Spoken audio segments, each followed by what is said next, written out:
एक महीने की जो जर्नी थी, जो पहला एपिसोड हमारा रहा, उसके बाद इस 30 दिन में सीरियसली आपने हमें सोने नहीं दिया। इतनी इंक्वायरी, ऐसा कोई स्टेट नहीं है जहां से हमारे पास कॉल नहीं आई है, नॉट इवन इंडिया। क्या बात है। या Australia, Iceland, US, UK, Canada.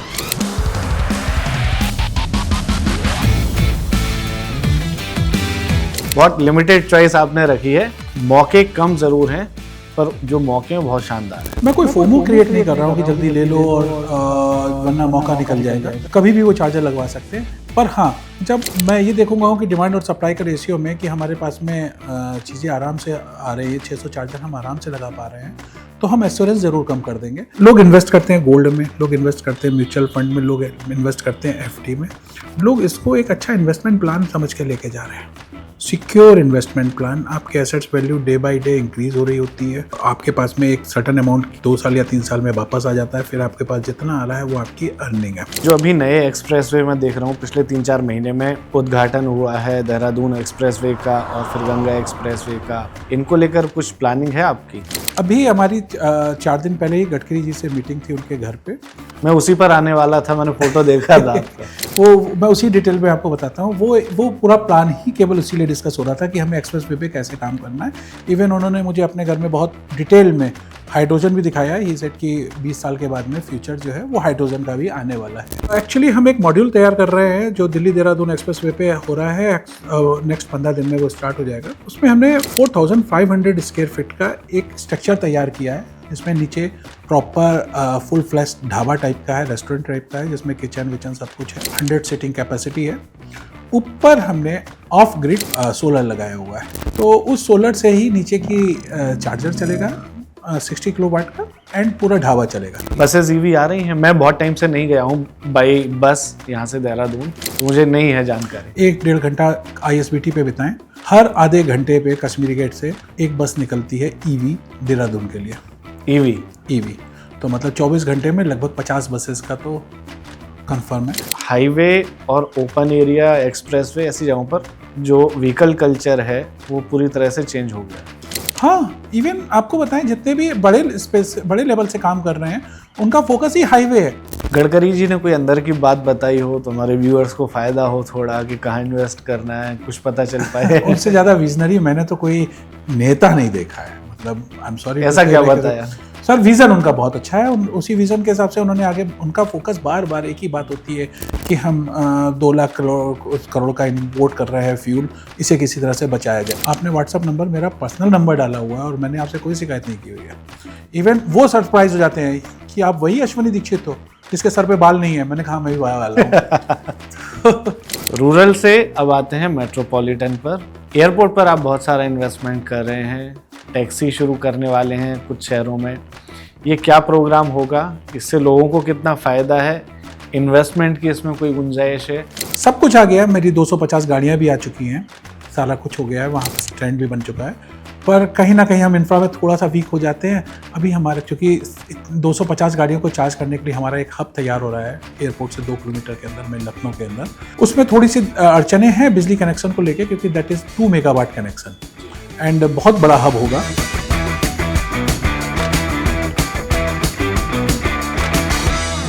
नमस्कार, आप देख रहे हैं वन इंडिया का ग्रीन सिग्नल और ये हमारे एपिसोड नंबर 2 में आपका मैं स्वागत करता हूं।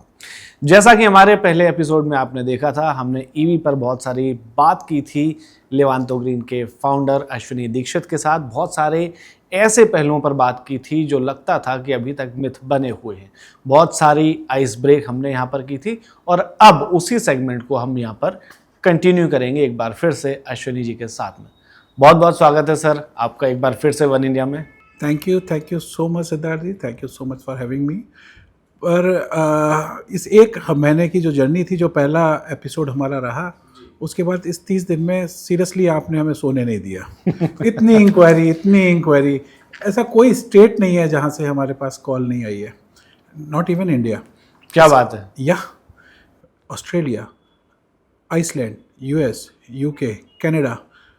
कुछ लोग ऐसे थे जो अपने पेरेंट्स के लिए इन्वेस्टमेंट करना चाह रहे थे। कुछ ऐसे थे कि जो चाह रहे थे फ्यूचर में उन्होंने यहाँ पर आना है, उन्हें लगता था कि वो आगे यहाँ से अपना एक इस्टेब्लिशमेंट ऐसा करें तैयार, उसके बाद वो वापस यहाँ आ जाए। लोगों ने ऐसे तक डिस्कस किया हमने बहुत, मतलब पिछले, अगर जिन्होंने नहीं देखा मैं उनसे ज़रूर रिक्वेस्ट करूँगा एक बार वो एपिसोड ज़रूर देखिए। उस 30 दिन की जर्नी में हम लोगों ने बहुत एंजॉय किया। ये डर है, एक्चुअली ये डर है, और हमारे ईवी के अंदर में सिर्फ और सिर्फ ये एंजाइटी ही है जो आज ग्रोथ को रोके हुए है। हमें तैयार करना है इंफ्रा, जो लिवांतो ग्रीन का काम है। घर पे अगर कार चार्ज हो सकती है तो फिर आदमी स्टेशन पर क्यों जाएगा? आदमी घर में आके अगर आप पानी पी रहे हो, पानी पी ले, तो बाहर बॉटल्स क्यों बिके? जिस समय जिस चीज़ की ज़रूरत है उस समय वही चीज़ वहाँ पे ही चाहिए होती है। एक तरफ आप बोलते हो कि साहब हमें रेंज एंजाइटी है, दूसरी साइड बोलते हो आपकी हम अपने घर में ही चार्ज कर लेंगे। ईवी से एक और उम्मीद की जाती है कि जब आएगी तो दिल्ली जैसे शहरों का पॉल्यूशन भी कम हो जाएगा। बिल्कुल बिल्कुल होगा। जो पॉल्यूशन है, पॉल्यूशन के लिए तो सबसे ज़्यादा हेल्पफुल यही है। ये फ्यूचर का फ्यूल है, इसको जितनी जल्दी आप मान लोगे हो उतनी जल्दी ही आपको बेनिफिट होगा। वो मेरे लिए भी बहुत यूनिक रहा, क्योंकि मैं ईवी सेगमेंट को खुद पर्सनली समझना चाहता हूँ, not as a customer but as a businessman also, ताकि मैं यहाँ से कुछ तो शुरुआत कर पाऊँ अपने जीवन के दूसरे चैप्टर की, जो कि बहुत पहले सोचा था। और खुद भी मैं पर्यावरण पसंद आदमी हूँ। मैं नहीं चाहता कि किसी भी सूरत में देश के जो एनवायरनमेंट है उसको नुकसान पहुँचे, और उसमें एक बहुत बड़ा रोल जो है व्हीकल सेगमेंट का भी है। खैर, मैं यहाँ पर ये जानना चाहूँगा कि जो लास्ट हमने चर्चा की थी उससे आपको क्या बेनिफिट हुआ, और किस किस तरह की क्वेरीज आई, लोगों ने क्या पूछा, और सबसे ज़्यादा ऐसी चीज़ क्या पूछी जो हमने पॉडकास्ट में डिस्कस करके उस अफवाह को गलत साबित किया हो? सबसे पहला तो ये था कि लोगों के दिमाग में आता था कि ईवी का में जो हम इन्वेस्टमेंट कर रहे हैं ये शायद आगे तो कुछ टाइम के बाद में ख़त्म हो जाएगा, है ये टेम्प्रेरी इन्वेस्टमेंट है, आज रिक्वायरमेंट है कल को ख़त्म हो जाएगी। ये मिथ तो हमारा उस पॉडकास्ट से ख़त्म हो चुका था। एंड मुझे जो है उस पॉडकास्ट से सबसे ज़्यादा अच्छी चीज़ जो मिली वो था relation.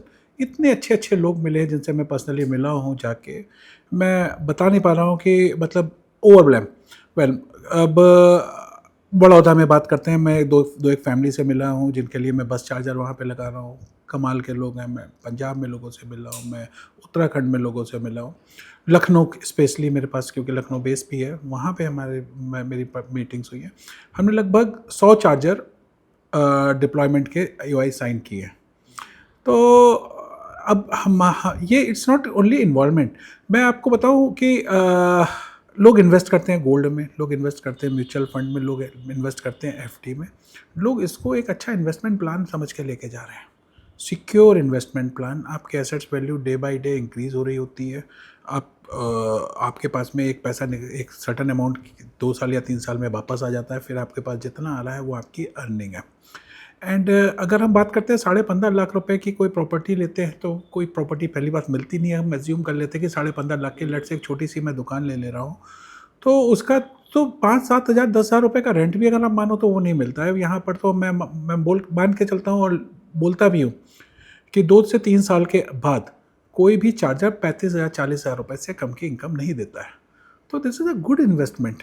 Despite of putting your money in FD, अगर आप इस पे लगाते हो तो आपको एक सिक्योर रिटर्न मिल रहा है।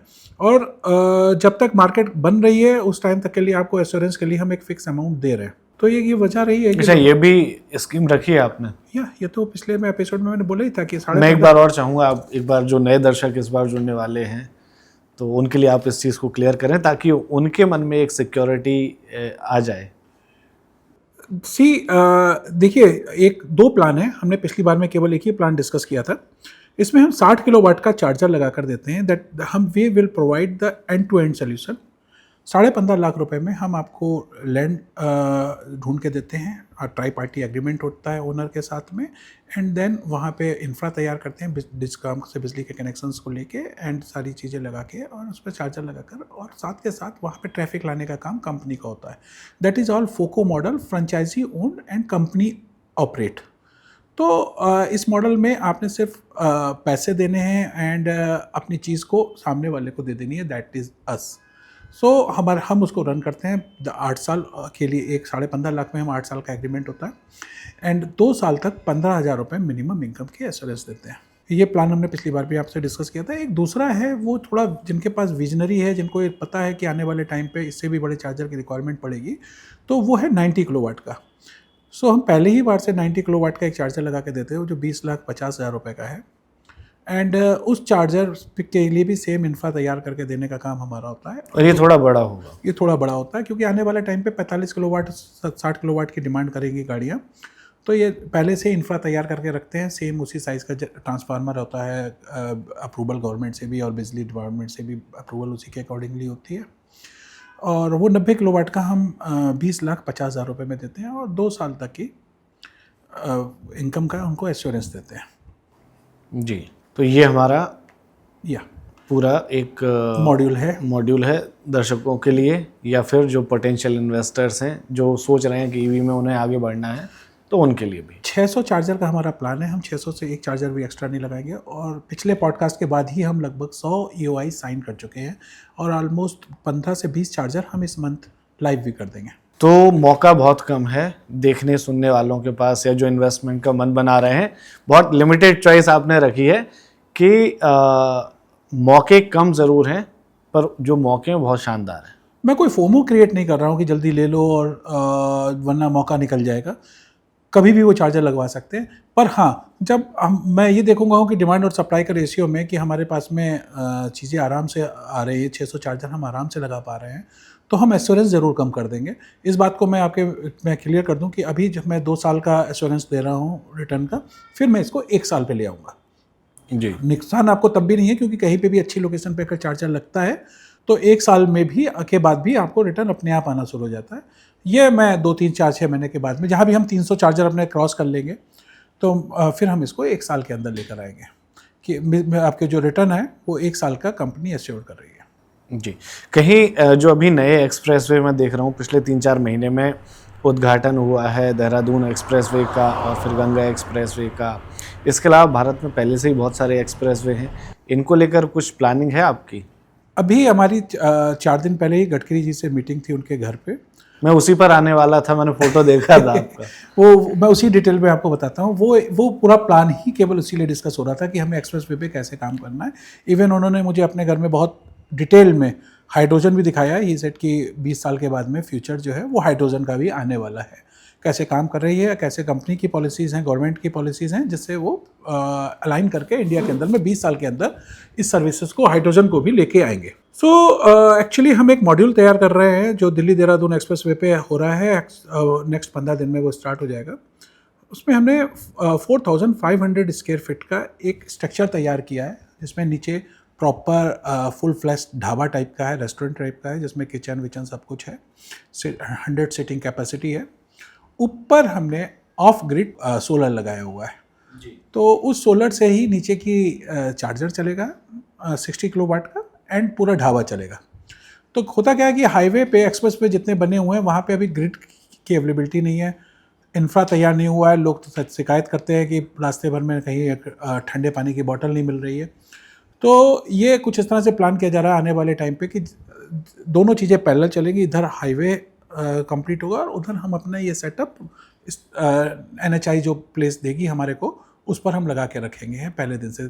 इसे हम पहले अगर लेमैन लैंग्वेज में बोले तो जैसे पोटा केबिन होता था वैसे ही ये मॉड्यूलर होगा और हम जाएंगे उसको लगाएंगे, ऊपर से सोलर लगा के, चार्जर लगा के। ये सर्विसेज आपको जिस दिन उद्घाटन होगा उसके 10 दिन में दे दूंगा। जी, एक सवाल यहाँ पर ये भी उठ रहा है कि जिस चार्जर से जो 30 किलोवाट या 35 किलोवाट का है उससे कार चार्ज हो रही है, या 60 किलोवाट का है उससे ही कार चार्ज हो रही है, और उसी से बस या ट्रक चार्ज हो पाएंगे? नहीं, उसी से ही चार्ज होंगे, लेकिन वो 60 किलोवाट का नहीं होगा। गन का साइज एक ही होता है, जैसे CCS2, जैसे हम लोग लेमैन की तरह बोले तो बल्ब में सेम होल्डर वाला बल्ब लगता है। यस। बस बल्ब की पावर अलग रहती है। बल्ब की पावर अलग होती है। तो और दूसरी बात यह है कि कार में केवल एक गन लगती है, बस में 2 गन एक साथ लग जाती है। अच्छा, तो वो चार्जर भी हम, बस के चार्जर और ट्रक के चार्जर भी इस पूरे इंफ्रा में तैयार करके दे रहे हैं। सो जितने भी आप एक्सप्रेस पे देखोगे हो उस पर हम कोशिश कर रहे हैं कि बसेस ईवी आ रही हैं। मैं बहुत टाइम से नहीं गया हूँ बाई बस यहाँ से देहरादून, तो मुझे नहीं है जानकारी। तो फिर आप 10 मिनट 1-1.5 घंटा ISBT पे बिताएं। हर आधे घंटे पे कश्मीरी गेट से एक बस निकलती है EV देहरादून के लिए। EV तो मतलब 24 घंटे में लगभग 50 बसेस का तो कंफर्म है। लेकिन आप केवल बस की बात कर रहे हो सिद्धार्थ, 2 साल के अंदर उस रूट पे क्या, हर रूट पे आपको ट्रक भी ईवी के मिलेंगे। ईवी लोड ले पाएगा इतना ट्रक जितना डीजल वाला ट्रक ले पाता है? लोड का तो कहीं मैटर ही नहीं पड़ता कितने नहीं, मुझे उसकी नहीं है समझ, इसीलिए मैं आपसे पूछना चाह रहा हूँ, और मैं मान के ये चल रहा हूँ कि मुझे कुछ नहीं आता है। जो लोड सैंक्शन है उस लोड से ज़्यादा लोड को उठा के चलते हैं वो। फिर दूसरी बात है कि अगर हम फ्लाईओवर पे जाते हैं ना तो मोशन टूट जाता है ट्रकों का, जी, वो भी नहीं होता है ईवी के साथ, वो भी नहीं हो रहा। ईवी के साथ वो भी नहीं है। आप किसी दूसरे देश में आपने ये सब देखा कि ट्रक डीजल पे चलना बंद हो गए हों और वो मोस्टली प्रेफर कर रहे हों कि ईवी से ही जाएं? क्या देशों की बात कर रहे हो आप मुद्रा पोर्ट पे चले जाएं, आप नवा गुजरात पोर्ट पे चले जाएं, सब जगह पे ईवी के ट्रक है जो कंटेनर पूरा ले लेके मूव कर रहे हैं। आप किस दुनिया में जी रहे हैं? मुंबई पुणे हाईवे पे जाएंगे हैं तो सारा मूवमेंट ऐसा है। मैं 2-3 वीडियो शेयर कर दूंगा आपको, आप उसमें देखिएगा। 5-5, 7-7 ट्रक तैयार वो हो रहे हैं, एक साथ चार्ज हो रहे हैं। सर 1-1, 2-2 मेगावाट के चार्जर लग रहे हैं। चीजें काफी बदल गई हैं, चीजें सब बदल गई हैं। जो सिटी में दिख रहा है, हाईवे और ओपन एरिया, एक्सप्रेसवे, ऐसी जगहों पर जो व्हीकल कल्चर है वो पूरी तरह से चेंज हो गया है। हाँ, इवन आपको बताएं जितने भी बड़े लेवल से काम कर रहे हैं उनका फोकस ही हाईवे है। सर लास्ट एपिसोड में आपने मुझसे पूछा था कि कार तो हम घर से भी चार्ज करके चल सकते हैं। चलिए मैं मान भी लेता हूँ आपकी इस बात को, तो ट्रक के साथ क्या होगा? एग्जैक्टली। और ये भी एक चीज है कि भले ही दिल्ली में पेट्रोल पंप हो तो ऐसा नहीं है कि हाईवे के बंद हो रहे हैं। नहीं, आप और दूसरी बात आपको बताता हूँ कि कार जो है वो 50 किलोमीटर 70 किलोमीटर से ज़्यादा एवरेज पर डे नहीं चलेगी। ट्रक का तो टारगेट है, उसे 300-400 किलोमीटर अगर वो नहीं चलेगा तो कॉस्टिंग ही नहीं निकलेगी, और ज़्यादा, बल्कि वहाँ तो ड्राइवर की शिफ्ट रहती है। जी हाँ, तो इसको इसी रेशियो के साथ में हम पूरा इंफ्रा ट्रकों के लिए ज़्यादा लगा रहे हैं। ट्रक, बस, कार सबके लिए प्रोविजन दे रहे हैं, और हाईवे पे ज़्यादा। गडकरी जी ने कोई अंदर की बात बताई हो तो हमारे व्यूअर्स को फायदा हो थोड़ा, कि कहाँ इन्वेस्ट करना है, कुछ पता चल पाए? उससे ज़्यादा विजनरी मैंने तो कोई नेता नहीं देखा है। मतलब आई एम सॉरी, ऐसा क्या बताया? सर विज़न उनका बहुत अच्छा है। उसी विज़न के हिसाब से उन्होंने आगे, उनका फोकस बार बार एक ही बात होती है कि हम 2 लाख करोड़ का इम्पोर्ट कर रहे हैं फ्यूल, इसे किसी तरह से बचाया जाए, इसको किसी तरह से वो किया जाए। और उन्होंने एक गाड़ी मुझे और दिखाई, वो पूरी एथेनॉल पे ही बेस है।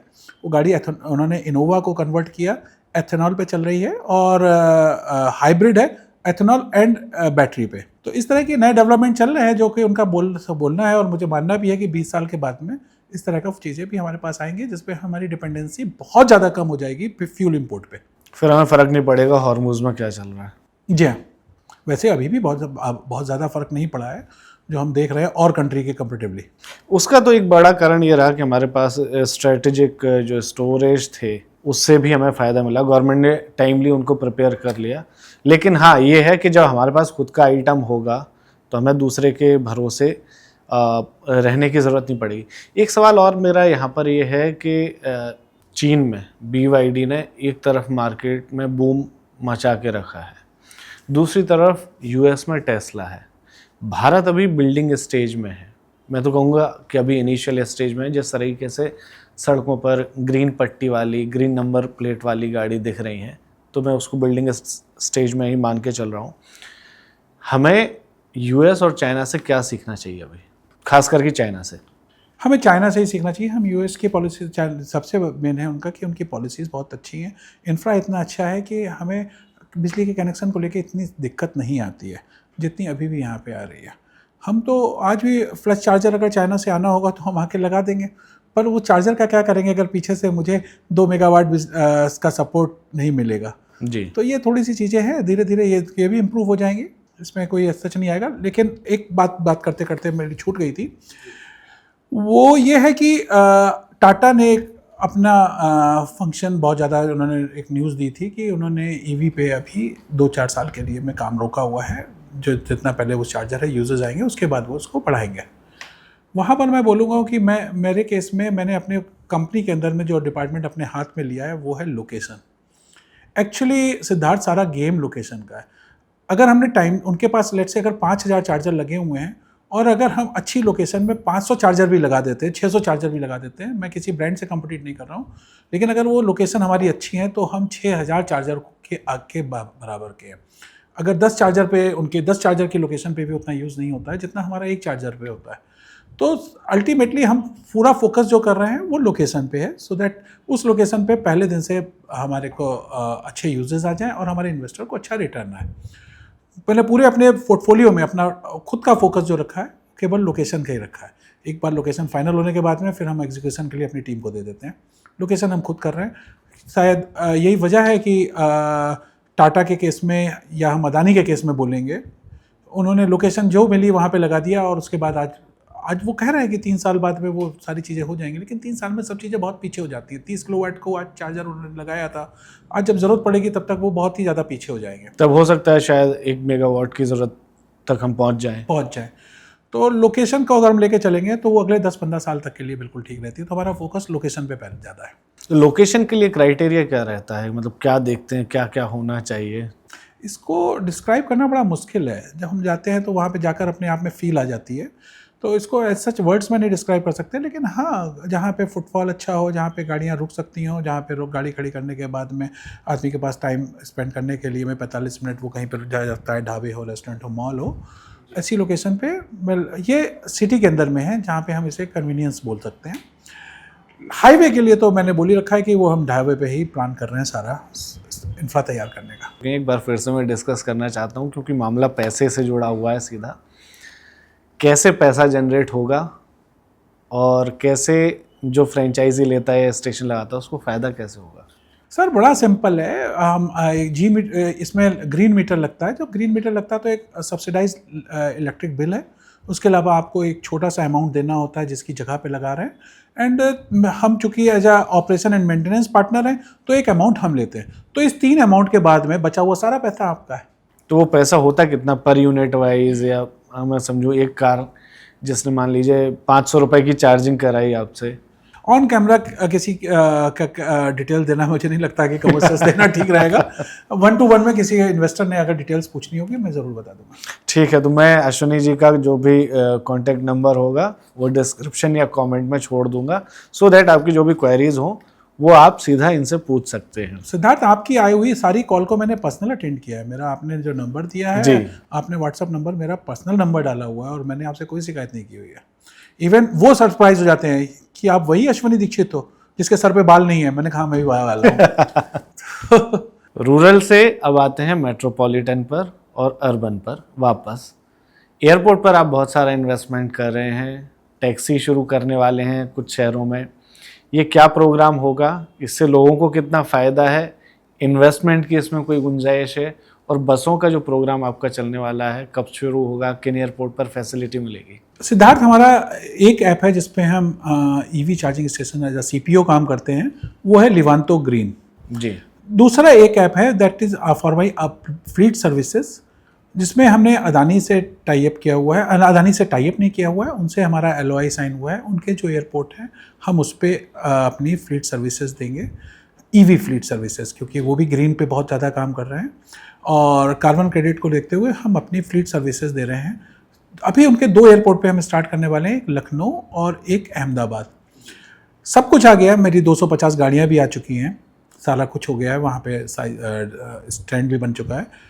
पर कहीं ना कहीं हम इंफ्रा में थोड़ा सा वीक हो जाते हैं। अभी हमारा क्योंकि 250 गाड़ियों को चार्ज करने के लिए हमारा एक हब तैयार हो रहा है एयरपोर्ट से 2 किलोमीटर के अंदर में, लखनऊ के अंदर। उसमें थोड़ी सी अड़चने हैं बिजली कनेक्शन को लेके, क्योंकि that is 2 megawatt connection and बहुत बड़ा हब होगा। कार के लिए तो वो सबसे बड़ा हब होगा। लोगों के 2 मेगावाट के बस चार्ज लगे हुए हैं, लेकिन उस पर यूजली बसेस चार्ज होती हैं। मैं 2 मेगावाट का कार चार्जर का हब लगा रहा हूँ लखनऊ के अंदर में, वो वहाँ के लोकल लोगों के लिए भी बहुत फ़ायदेमंद रहेगा। उस कनेक्शन को आने में लगता है, मुझे लगता है कि अभी 15-20 दिन या 1 महीना और लग जाएगा। तो होपफुली 15 जुलाई तक हमारा स्टार्ट हो जाएगा। 15 जुलाई तक मेरा लखनऊ एयरपोर्ट के अंदर 250 बस उसका कैब का सर्विसेज स्टार्ट हो जाएगी।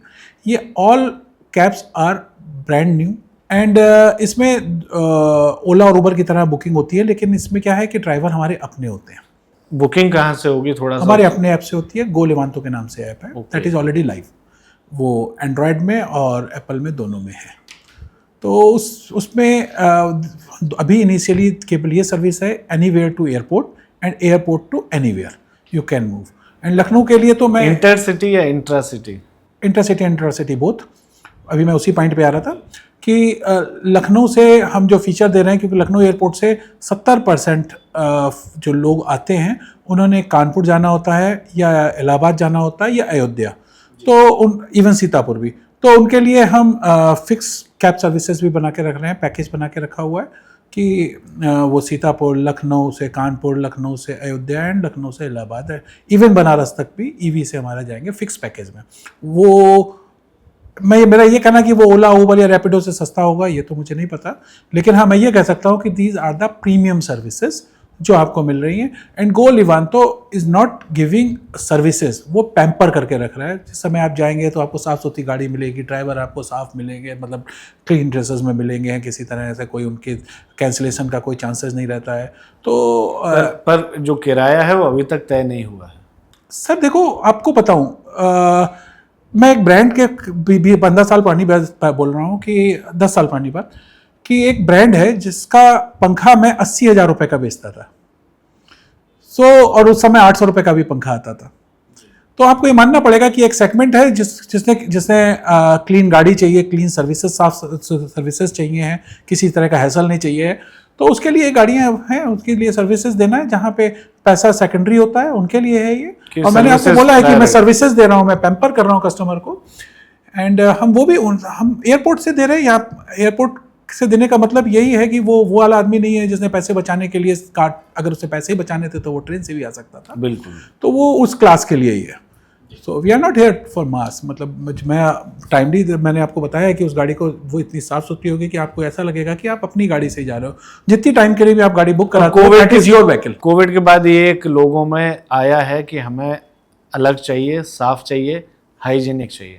सर कुछ ड्राइवर का बिहेवियर ऐसा होता है कि मन करता है कि कितनी जल्दी उतर जाएं। कुछ इतने गंदी ड्रेसेस में और स्मेल कर रहे होते हैं कि उनसे बड़ी दिक्कत होती है। गाड़ियाँ इतनी गंदी होती हैं। मतलब अगर हम केवल उबर ब्लैक को छोड़ दें तो हमारा कोई कंपटीटर नहीं है जिनके लिए मैं गाड़ी लेके आ रहा हूँ। लोग बोलते हैं अच्छा आप ओला उबर की तरह हो। I said no. एंड कुछ कहते हैं कि ब्लू स्मार्ट की तरह हो, तो कहीं पे मैं बोलता हूँ हाँ ब्लू स्मार्ट की तरह हो, बट स्मार्टर देन ब्लू। कुछ चीज़ें जो उन पे नहीं थी वो हमारे में है। इन टैक्सीज की कैटेगरी भी होंगी या सबके लिए एक जैसा? नहीं, इसमें 2 कैटेगरी हैं। एक में हम लगा रहे हैं टाटा की XT, that is a sedan, और दूसरी है नेक्सॉन। दोनों ही टाटा की हैं। एंड एक सेगमेंट हमने रखा है इसमें जो हमें सबसे डिफरेंट कर देता है, बल्कि एक नहीं 2 हैं। हमारी पिंक गाड़ी भी है जिसमें फीमेल ड्राइवर हैं एंड हम फीमेल पैसेंजर होगा। अगर फीमेल के साथ में कोई को पैसेंजर मेल है तो वो एक अलग बात है, पर बुकिंग फीमेल की से ही ली जाएगी। और अगर बुकिंग करने के बाद मेल आ जाता है तो कैंसिल हो जाएगी। एंड दूसरा है हमारे लिए, जैसे कि आपके पेरेंट्स लखनऊ में उतरे एंड उनके पास लगेज है एंड जाना है, तो वो हमारे साथ में एक क्रू बुक कर सकते हैं। वो लगेज लेके प्रॉपर रखेगा है और आपके डेस्टिनेशन में जाके आपके पेरेंट्स के स्पेस पे रख के वापस आएगा। ये 2 सर्विसेज हमने एक्स्ट्रा रखी हुई हैं। And this services for airport to anywhere and then anywhere to airport. आप बुक करा सकते हो, पहले से प्री बुक करा के अपने यहाँ गाड़ी मोला के रख सकते हैं। आपके इस एयरपोर्ट मॉडल का कोई हिस्सा बन सकता है? मान लीजिए मेरा मन किया कि मैं आपके साथ इसमें जुड़ना चाहूँ या आपके साथ किसी तरह छोटा मोटा अमाउंट ले। ये फ्रेंचाइजी मॉडल ही है। इसमें जो हम सारी गाड़ियाँ अपनी ही लगाते हैं। अपनी का मतलब ऐसा नहीं होता कि those all vehicles owned by the Livanto. इसमें 10-10 गाड़ी का, मिनिमम 10 गाड़ी का बंच हम इन्वेस्टर से लेते हैं और उन्हें एक फ़िक्स अमाउंट देते हैं। उसको रन करना, उसका 5 साल तक के लिए उसकी सारी सर्विसेज देखना, उसका ड्राइवर हमारा, सब कुछ हमारा होता है। केवल उस 10 गाड़ियों का बंच के अगेंस्ट में हमारा आपका एक फ़िक्स रिटर्न होता है जो हम आपको देते हैं हर महीने। हर महीने जी। ये कोई फिक्स अमाउंट है? अगर आप ऑन कैमरा नहीं है, अदरवाइज फिक्स है। ओके, ये अच्छा है, एक श्योरिटी वाला बिजनेस है। अगर आपके साथ कोई जुड़ता है तो उसके हिस्से का प्रॉफिट उसको मिलता रहे। जी। अभी क्या है कि अहमदाबाद में मुझे लग रहा है कि हमारी 250 गाड़ियाँ कम पड़ जाएंगी जब से कॉमनवेल्थ आने वाला है और चीज़ें वहाँ पे, और बूमिंग स्टेट है। तो लखनऊ के अंदर तो ऑलमोस्ट हमें 250 गाड़ियों की ज़रूरत थी, वो हो चुकी है।